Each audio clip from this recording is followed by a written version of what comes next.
Okay, very good evening to everyone joining us today for this webinar on the indigenous crafts of the Nilgiris by Ramya Reddy. This is the first of a series of webinars we have planned by the Crafts Council of Tamil Nadu. The COVID pandemic has turned our lives around.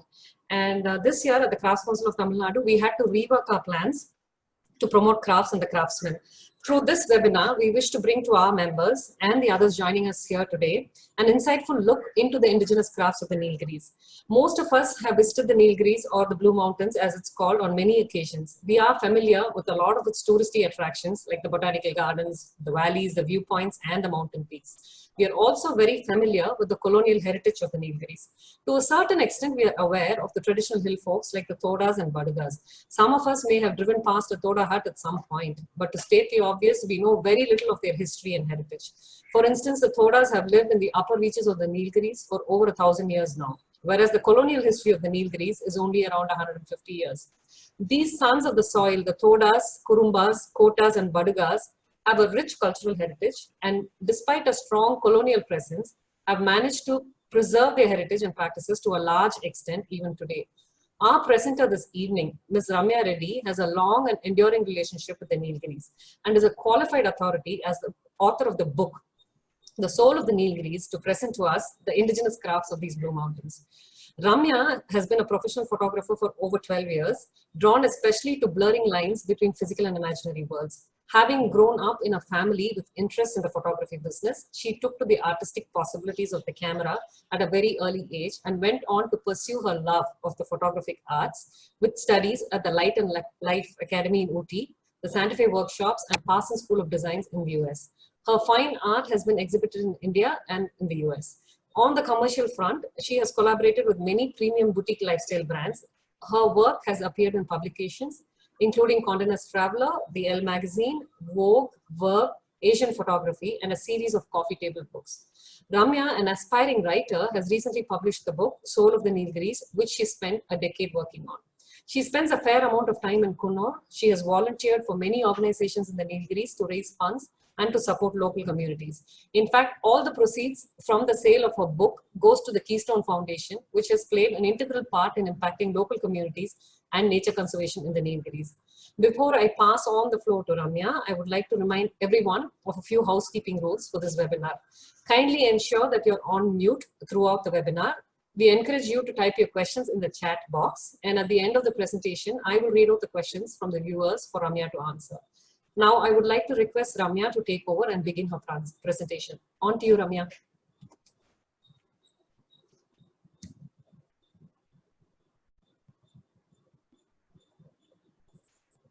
Just sharing my screen.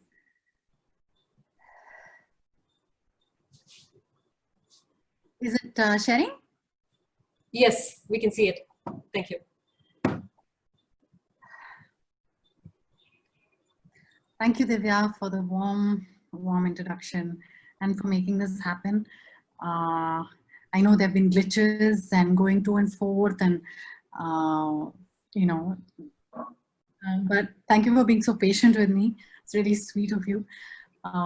Anyway, hi everybody. Thank you so much for joining us today.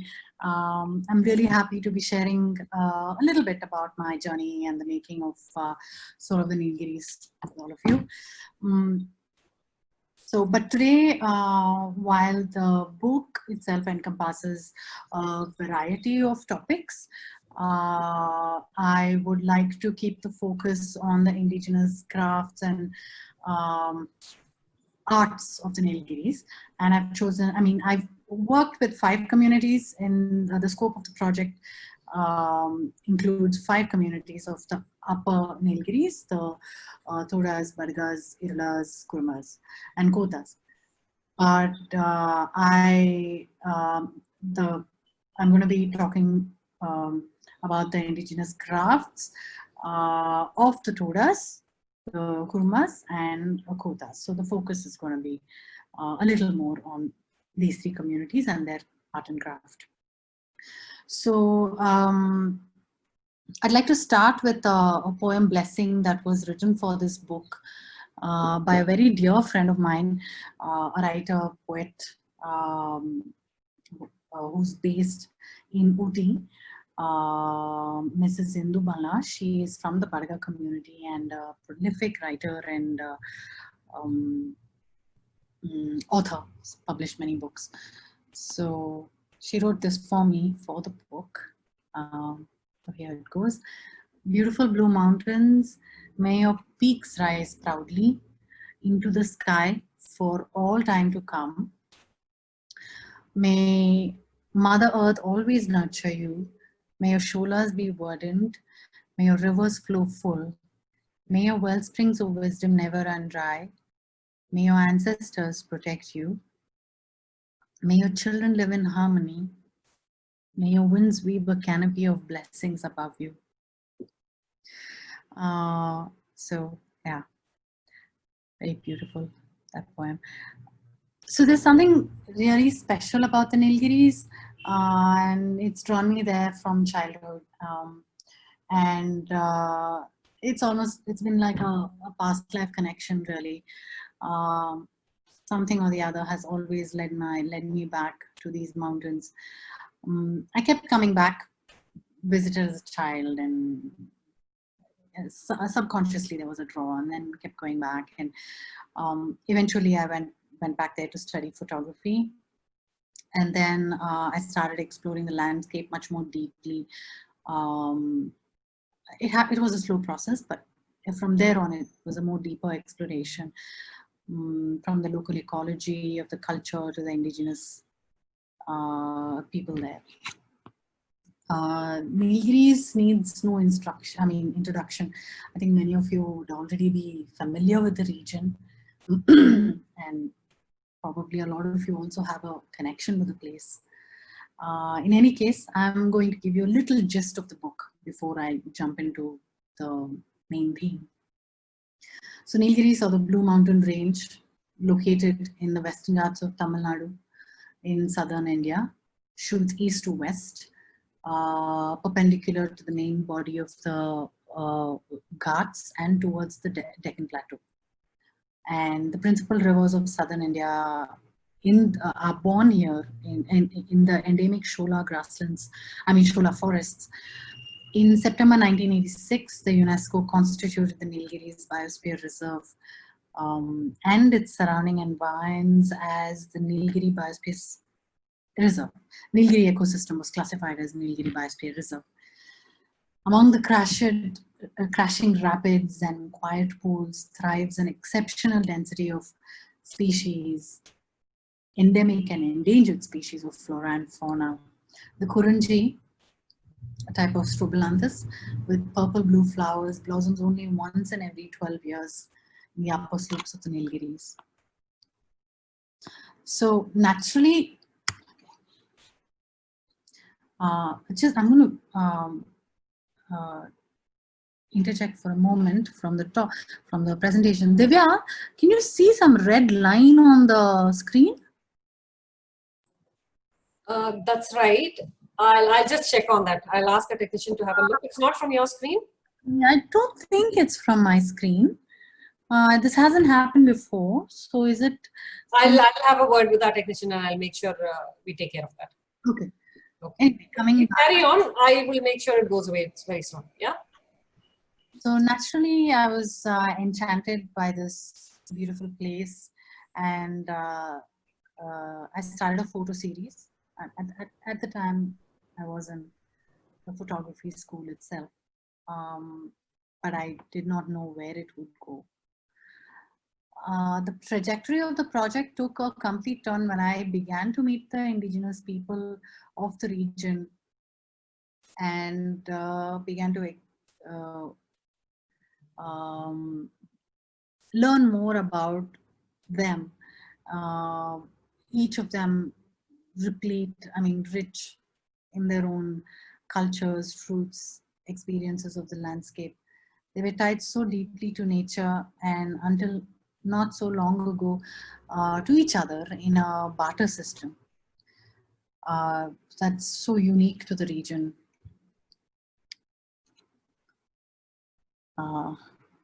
Vintage map of the Nilgiris. So for me, as I got on with the project, the focus became about indigenous people and their ways and how they lived conjunctly with the landscape, with the natural world, and that they were, while they were at many odds with civilization and the times that we are in, they still strove to live in harmony with the mountains, with nature. For me, the old ways were not simply cultural constructs, but I could see that they served a much more important purpose, in the sense that they enabled us to live harmoniously with nature. They enabled man to live harmoniously with nature.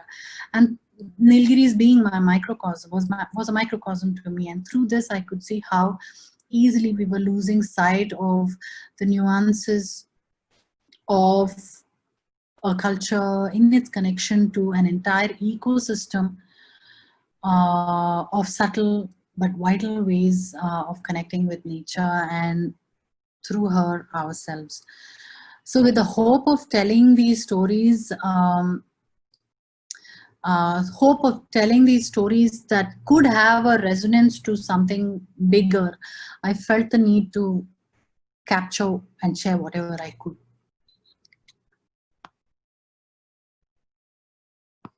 So there have been massive anthropological works about the region, authored by many doyens of Nilgiri anthropology. But for me, this has been about telling the stories of the indigenous people of a land that I truly loved, through their worldviews, through their and through how they, in the way they saw their landscape.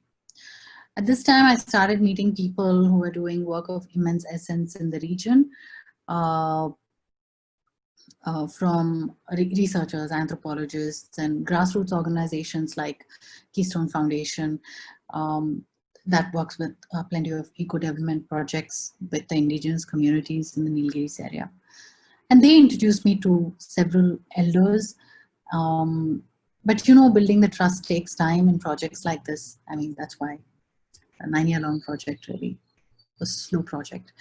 The elders would sometimes ask me if, like many people had done before, I would come, take what I want, and just go. I knew at that point, I knew this was going to be much more than mere documentation or an art or a photo book. It had to be a community project. So moving on to the theme we're focusing on today. Some of my chapters in the book touched down upon the art and craft of the communities, the Todas, Kotas, and the Kurumbas, as I mentioned. The Todas, Hills Are Alive, touches down on the Toda embroidery. I mean, I think most of you would be familiar with the Toda embroidery. So before I start to talk about it, I must tell you all about this amazing person, Mutsen, who is a Toda elder. I met and developed a really close bond with this gorgeous white-haired, wise and funny 70-year-old Mutsen, who's no more now, but we got to know each other, and I was pretty close to her through the course of the project, the last four or 5 years. And with her, I saw the real Toda landscape, and you can see that she's donning this grand Koli, the Toda cloak. So, and many times when I visited her, she'd be seated under a tree or outside her home, sewing nature-inspired motifs onto this white, off-white fabric, cotton off-white fabric, creating the ubiquitous Toda shawls and similar things. So you can see some tattoos here on her hands. The women have neatly lined and dotted tattoos, Toda elders especially, and some of these also are you see some of these type of geometrical patterns even on their embroidery designs. They usually have them tattooed along the arms, forearms, legs, chest. And for the ink, they use a lamp black, which is made into paste with water. And these are pricked into the skin with spines of it's Indian Barbary, Berberis aristata. So a quick glimpse into how it's done. The women artisans embroidered these into red and black geometrical designs on coarsely woven off-white cloth, which allows the threads to be counted easily. I'm going to play that again, if you can see that, what I'm talking about. It's a coarse cloth, and it's conducive for them to count the threads. And they don't use any embroidery frame. The women just count the thread with their fingers. And thread counting forms the basis for executing the specific design with appropriate number of stitches. So it's kind of like see and learn, and it's you just learn it from your mothers and grandmothers. The dominant inspiration for the Toda embroidery motifs is the motifs are called pukur, and the inspirations are drawn from flowers in the Shola forest, or butterflies, or honeycombs, mountain peaks, and so on. It's nature inspired. So, and Putkuli is one of the is the ubiquitous Toda product that shows the displays the Toda embroidery, the ubiquitous Toda embroidery in all its grandeur and splendor. And the intricacies of this embroidery too. Traditionally, both men and women wore it over a cotton waistcloth called todor, and it's draped around one's back. And this is traditionally, but now they just do a casual drape, but for festivals and everything. I'll just show you some pictures. In a way, they drape it in a way that the embellished end is brought to the front over the right shoulder, and then taken over the left shoulder once again. Most of the elders seem to be liked to be clothed in simpler versions. On normal days, they still use it, while the youngsters don't really wear this unless there is an occasion to. And they reserve the more intricately embroidered shawls for festivals and ceremonies. So this is Toda wedding. So you can see the drape as I just described it. So this bride, Sneha, is wearing a waistcloth underneath, and then she's just draped the shawl, the putkuli, over the waistcloth end. Traditionally, they did not have a blouse, but I guess times have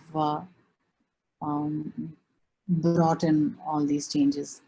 So they wear a sari blouse and everything. Yeah. Otherwise, the elders still are bare shouldered. They don't wear any blouses.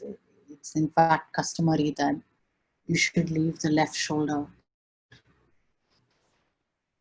Any case. Ramya, sorry to interrupt. I think ceremonially the drape is over the shoulder. Some women are wearing saris too.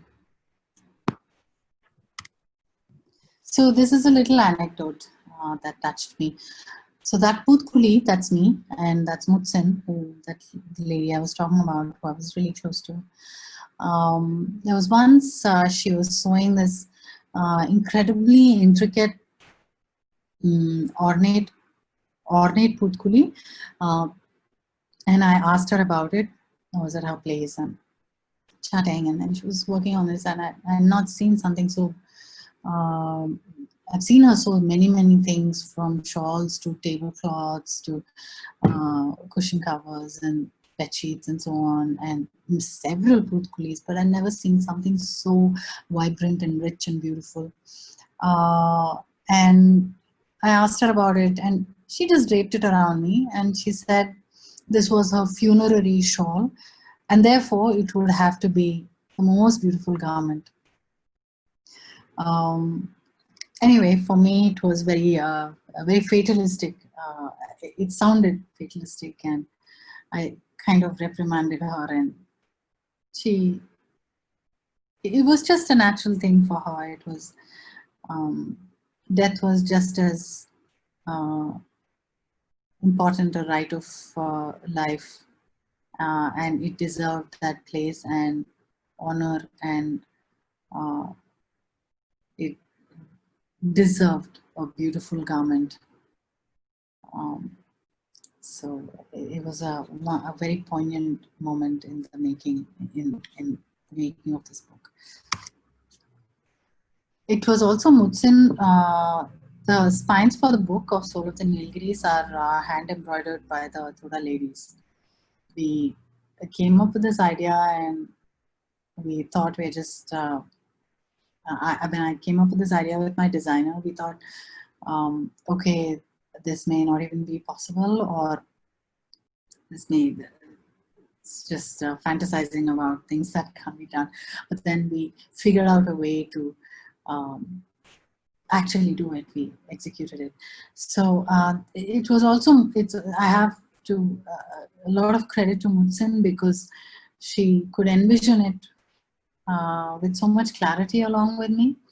And over some 10 iterations, we kind of got it. So so she brought in some of her family, her nieces to be specific, that is Pudusin and Pudumalli there. And they brought in a group of women artisans who painstakingly embroidered the many spines for this for the book over 2 years. There was once a joke going around the Nilgiris that the Thoda women in the region were unavailable to take any work because they were sewing something for some book. That was Soul of the Nilgiris. And so this is Pudusin's hands. She's those are the spines that you can see in those strips over there, and we are measuring some strips, and yeah, it was a lot of work. It happened over a long period of time. So these are the finished spines featuring the Thoda embroidery made by the Thoda women artisans over 2 years for Soul of the Nilgiris. So the Source of Nectar is another chapter in the book. It is about the Kurumba community, the Alu Kurumbas to be specific, who are, it's a hunter-gatherer community, and they are engaged in honey collection. They're also healers, sorcerers also. They are they also artists. So I went on a honey collecting expedition with this community.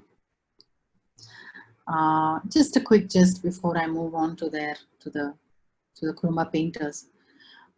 June of 2015, I get a call from Subramani from Alu Kurumba community, and he told me that his clansmen were undertaking an expedition, and that I could join the very next day. So this I knew that they were going to do this. I wanted to do this expedition, but and when I had expressed interest, somebody from the community told me, okay, we'll reach out to you, but you'll have to be ready at any time. But I didn't know it's going to be a call today and then depart the next day type of thing. In any case, Subramani had explained this to me, and some others also. The clan members picked these dates and specific times based on native apiarian science and intuition passed down generations. I had no companion. I just had to figure out what to do, and my husband wasn't in town, and In any case, a very dear friend of mine, John, who was recovering from a heart surgery, he jumped in and he made it in time. This was an arduous 7-hour hike to reach the base of the cliffs of Vellarakombai hamlet. And the cliffs were nearby there, and the men would scale these cliffs and suspend from the most impossible heights, as you can see. You can see a glimpse over there, from ladders made with tree vines in order to retrieve this honey. I thought I was going to stay put at the base of the cliffs and not try to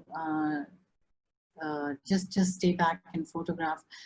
But Subramani insisted that I go with him and the leader Punnan, who was leading the expedition. And I guess I don't have the time to go into the details, but there's a lot in the book. There's also on the website that you can read a little bit about it if you're interested. In any case, I joined them and we had to hack our way to the top. There was no path. So it was all scraggly bushes and bamboo. So we just literally hacked our way to the top.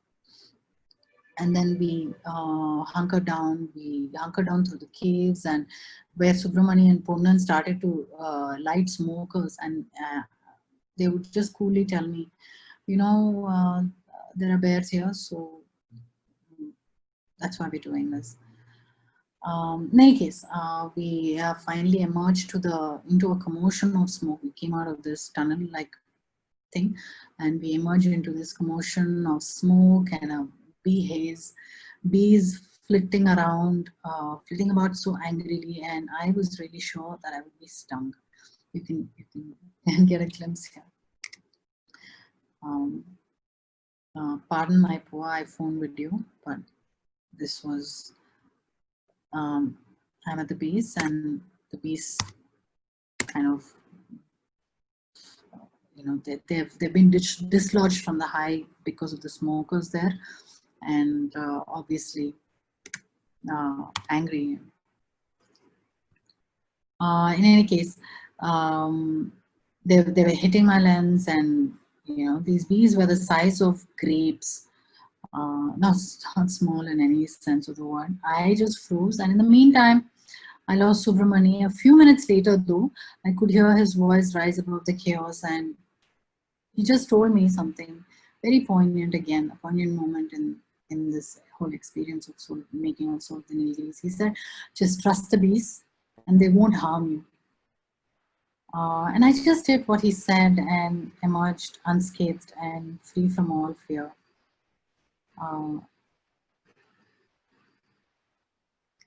See, for Kurumbas, the sense of invisibility about bees comes from a remarkable confidence in coexistence. The bees won't harm them because the Kurumbas take so much care to see that the bees are not harmed. They do not want to provoke the bees to sting either. It was, after all, the bees that died after the stinging. This painting that you all saw here, that depicts the honey collection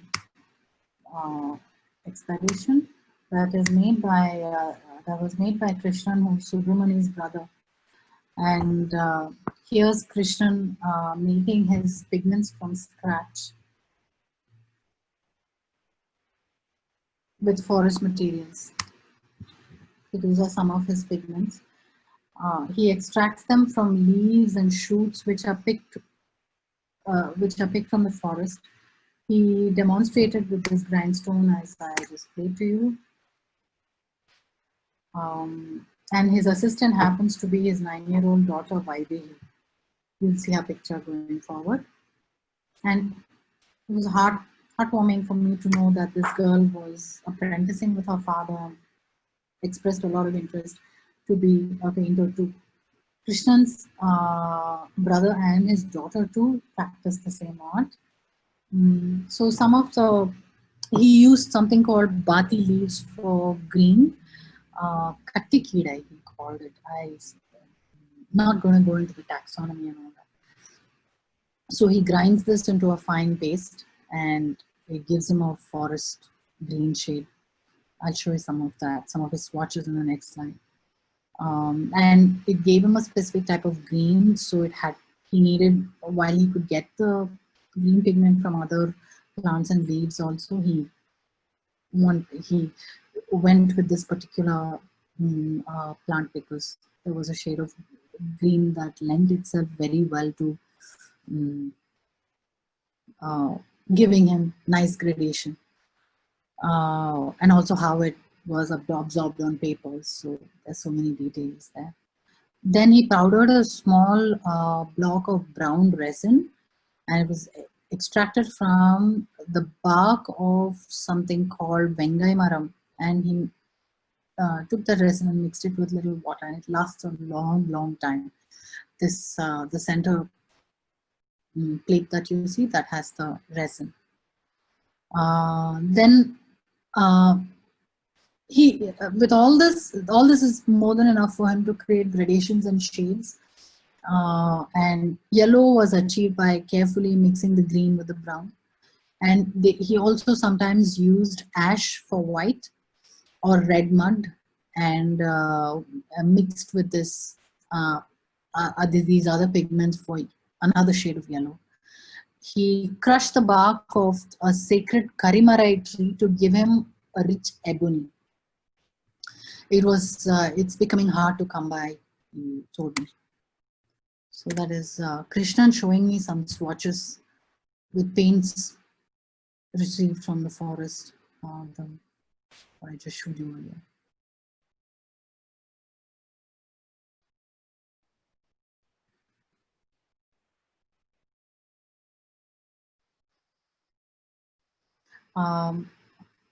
Krishnan made about 500 limited edition bookmarks for the book. Krishnan and his brother Bala, between them they did this, and we have distributed these. These come with some of the, we gave these out at events with the books that were sold at the time.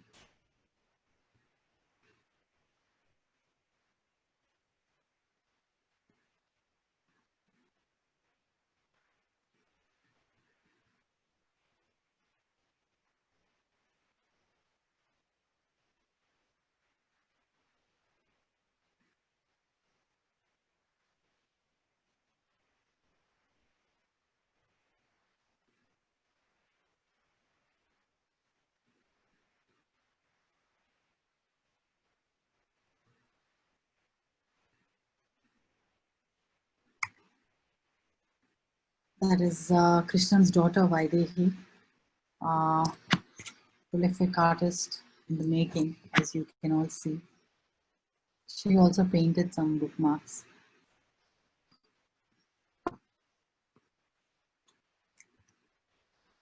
So then we come to the Kota community. In late 2016, I visited Rajeshwari, a witty, hearty, renowned Kota community artisan potter from Sholur Kokal, which is some 20 kilometers north of Ooty. It turned out that I was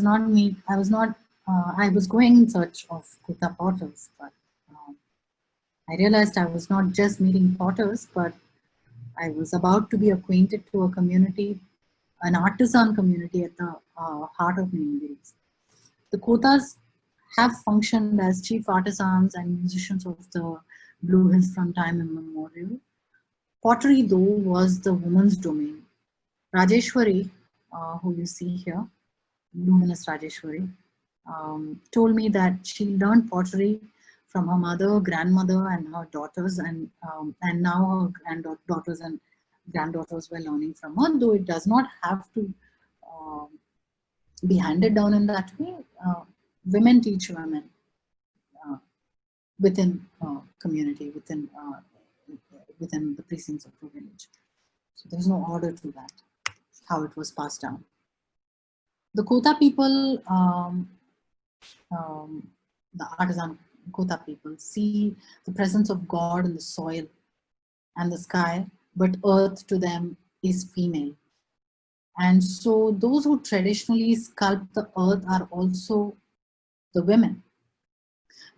During the annual festival of their cardinal deities, Kotha women go to the old marshes, which skirt the sacred Shola forests, to ceremonially extract the clay, and they transform this into pots and beautiful earthenware.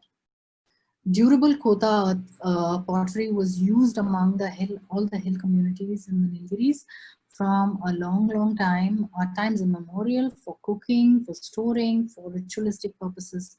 Nowadays, it has been reduced mainly to ritualistic purposes with the emergence of steelware and all the plethora of options that you have, all of which have replaced pottery for all manner of domestic and traditional uses. So here's Rajeshwari at work. So the women worked with two types of clay that were mixed in equal proportions.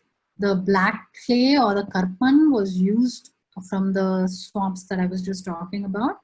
And the ordinary brown clay or avarman was found near the villages.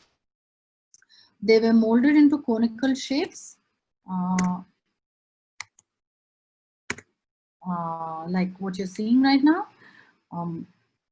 and carried back into the village after they made them in a grand procession.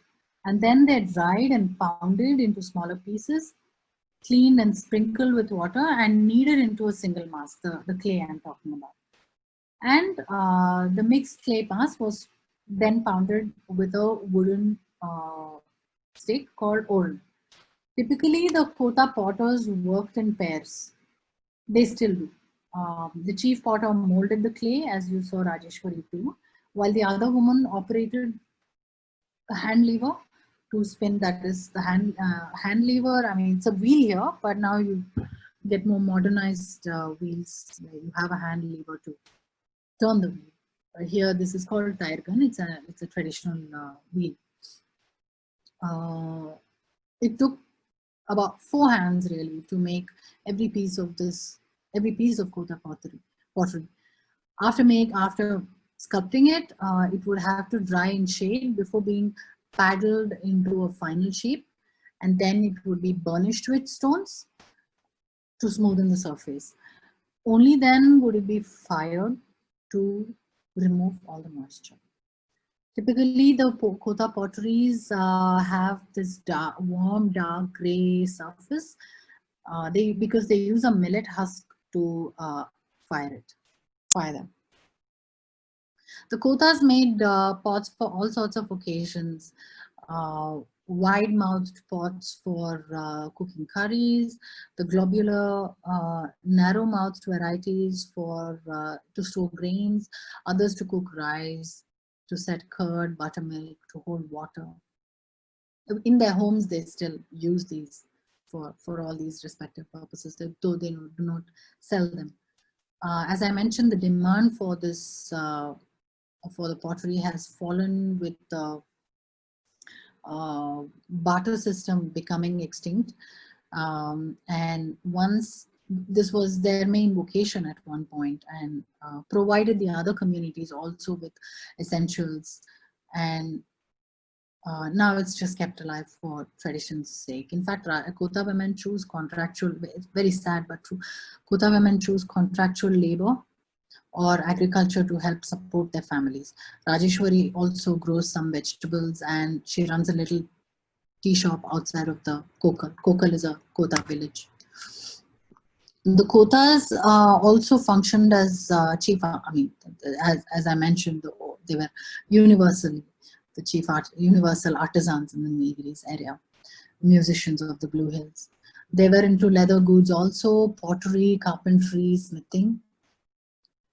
They had fashioned most of the silver jewelry for other indigenous communities, the other indigenous communities wore. So there's this idea that the Todas make beautiful silver jewelry, but sorry, I'm going to bust it. The Todas didn't make any intricate, elaborate silver jewelry. They had simple silverware, and a lot of it was made by the Kothas. It was pretty simple, beautiful, elegant, that they wore armlets and around their feet and so on. But what you see in Ooty markets and Ooty jewelry shops. Um, I'm sorry to tell you, it's not traditional Toda jewelry. That's a lie. Traditional Toda jewelry, if you go and look at anthropological records and photographs and uh, those kind of things, you will see that what they're wearing is very simple with really simple motifs. It's not elaborate or anything. And those kind of things are not being made anymore. And from what I know, that jewelry was crafted by the Kotas also. So the Kotas were also into carpentry and smithing.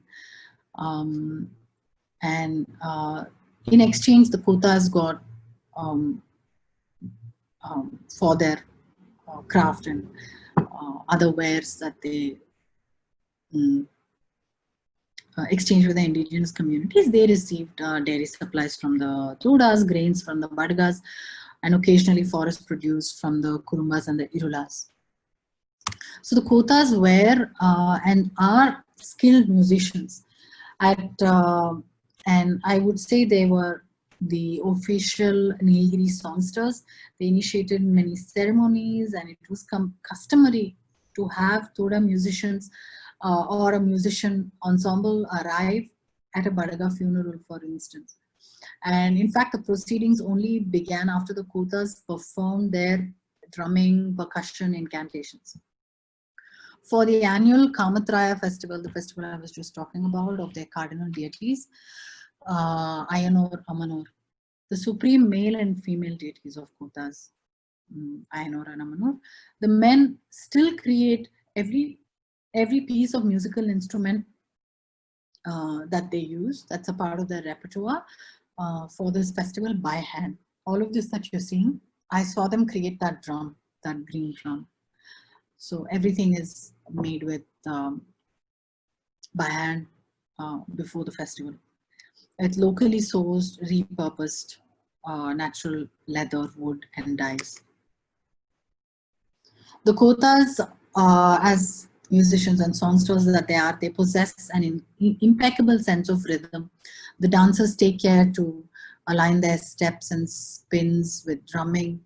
In fact, I'd go to some of the festivals and find myself entranced by the cadence of the sounds, the chanting, which fused so beautifully with the dancers' repetitive rhythmic movements.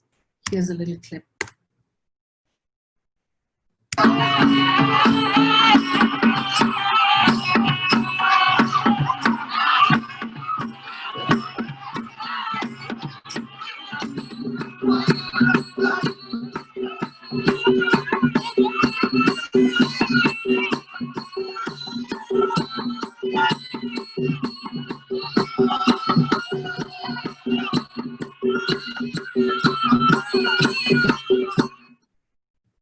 To the Kotas, the song, music, dance have the power not only to speak, but to implicate their physical and moral strength. Songs, instruments, dance serve as conduits for communication between the Kotas and their deities, as explained by Richard Wolff, an important Kota anthropologist. So I'm going to end the session with this. This is Tedili Kutan, an elder from the Toda community, who took me on several hikes and treks around the Toda landscape. Mutsen, I was talking about, it's her brother-in-law. So this is Tedili standing there on one of the sacred lands and overlooking some of the sacred Toda peaks in the southwest of the Nilgiris. And there are many more stories and knowledge and wisdom to be found in the book. The stories, knowledge, and worldviews of indigenous arts and crafts also, of the indigenous people, answer urgent truths about long-term sustenance. And perhaps we can begin by opening ourselves to other ways of living, alternate ways of seeing the world.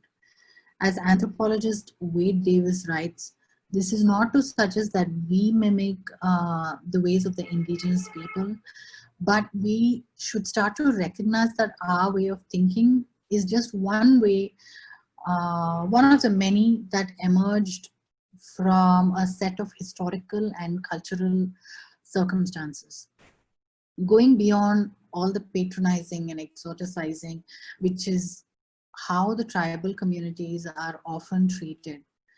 Those from other communities, that includes all of us, have the power to preserve these ancient cultures, ancient wisdom, arts and crafts in their respective cultural contexts. This would be a gift to ourselves and our children. And this project is my ode to a land I love, and a heartfelt effort made by the most dedicated involvement from the entire team, my designer, editor, printers, mentors, my husband, and most importantly, my Adivasi friends. And as Divya mentioned, all the proceeds from the book going back to the community through Keystone Foundation, which works on improving the lives of the indigenous people, their livelihoods, and maintaining their unique cultures. The funds will be channeled into initiatives such as digital archiving, education, and awareness programs. Thank you all for joining us this evening and for listening and watching. And thank you very much, and open to any questions, or if you want to say hello. Ramya, can you hear me? Divya, shall I pause the screen? Sure, but can you hear me? Yeah, could you hear me? Yes, I can hear you as well. So I'm just going to put out a few questions. We have some in the chat box. You're the last part, right, Divya? I'm sorry? You're the last part, right? Yes, yes, absolutely. Yeah, we could hear everything. So somebody wants to know a little bit more about the Thoda hairstyle. Could you explain that a little bit if you know, have it? Those, I mean, the women, they fashion them into ringlets.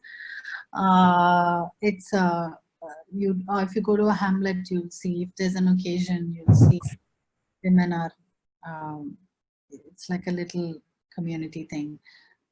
They just basically they oil their hair, and they use these, they just tightly, they make tight rings and put rubber bands, and they just leave them be. Before an occasion, they do this.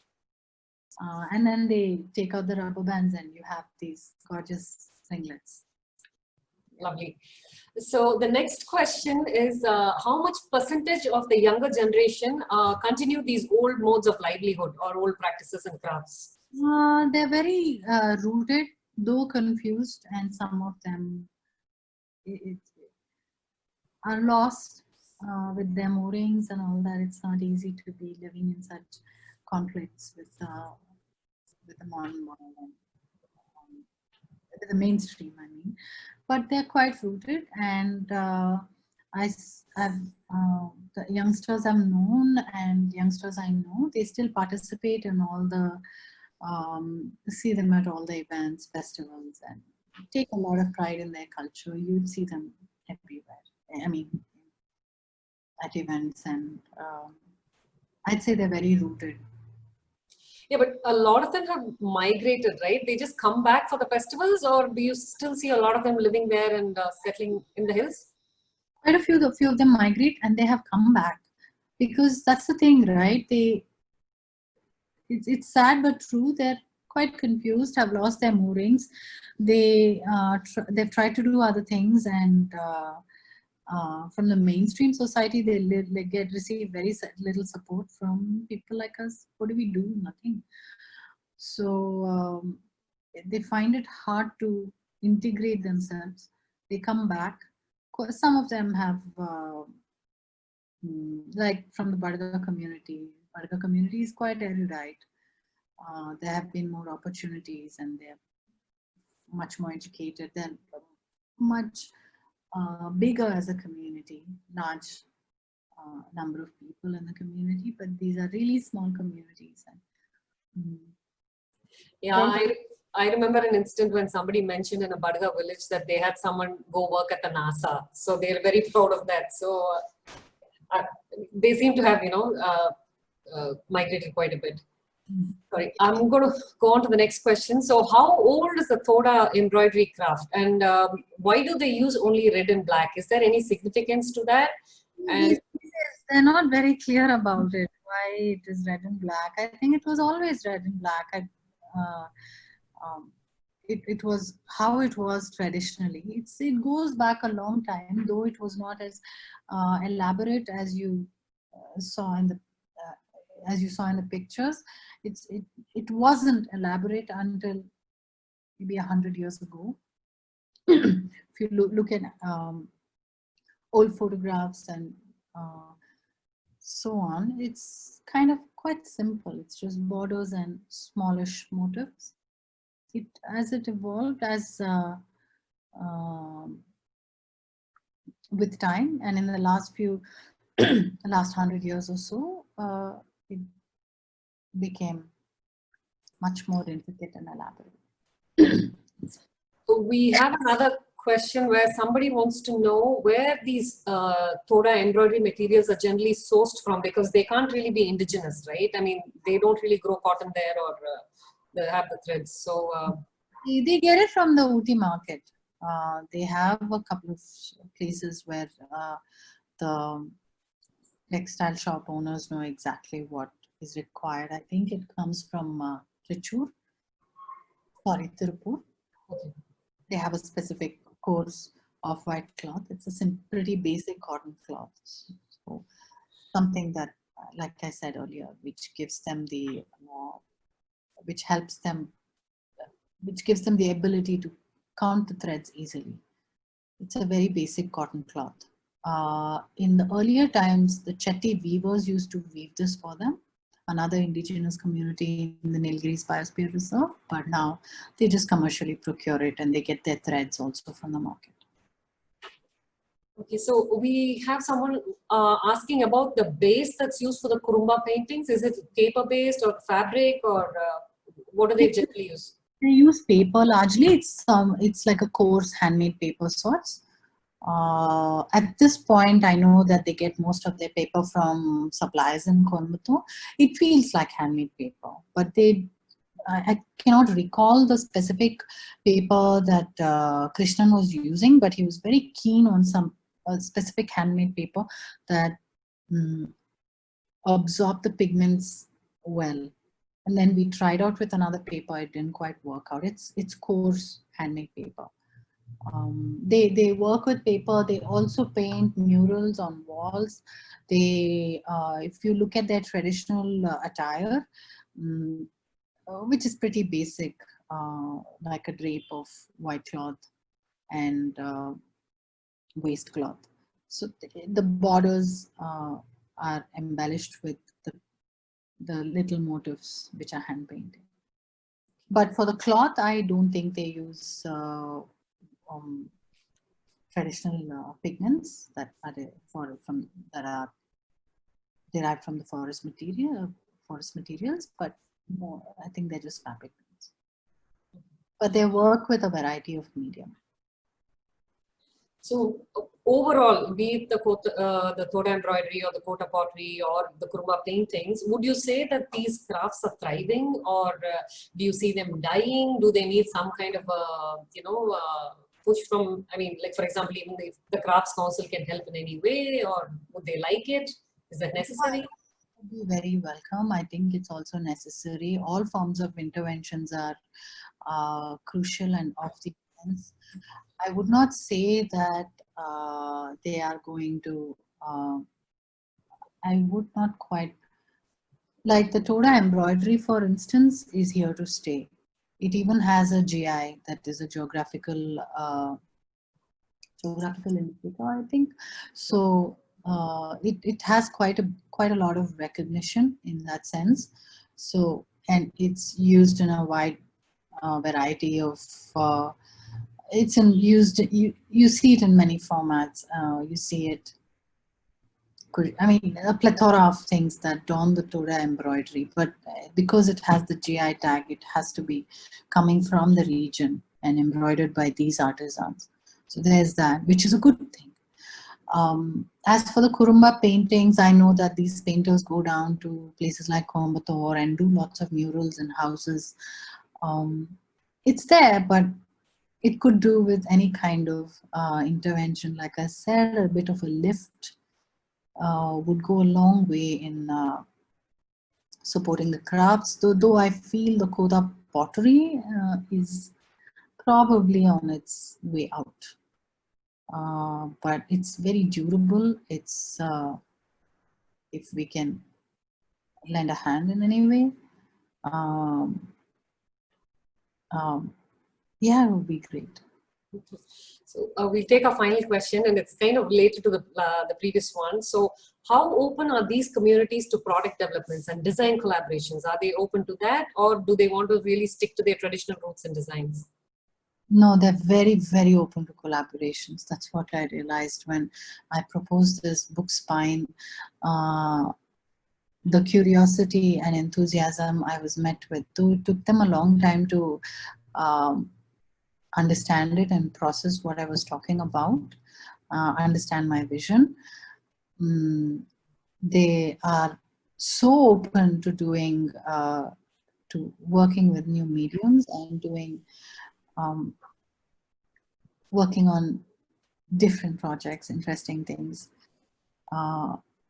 aside from what they traditionally do. I mean, what their traditional formats. Even with Kurumbas, and they enjoy experimenting with medium. In fact, even the healer community, I'm not taking you through all that in this presentation, but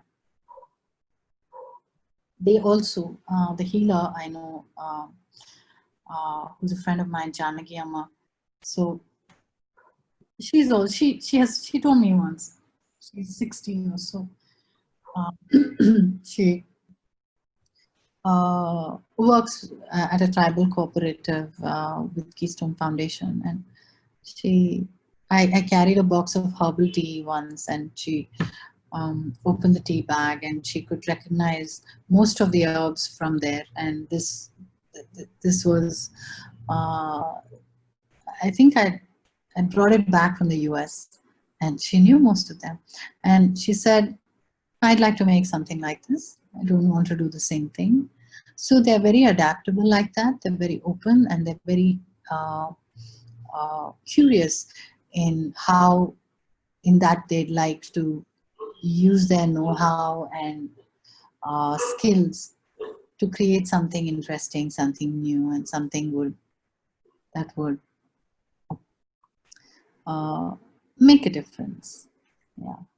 That's good to know. Hopefully in the future we'll get to, work with them on a project. Yeah.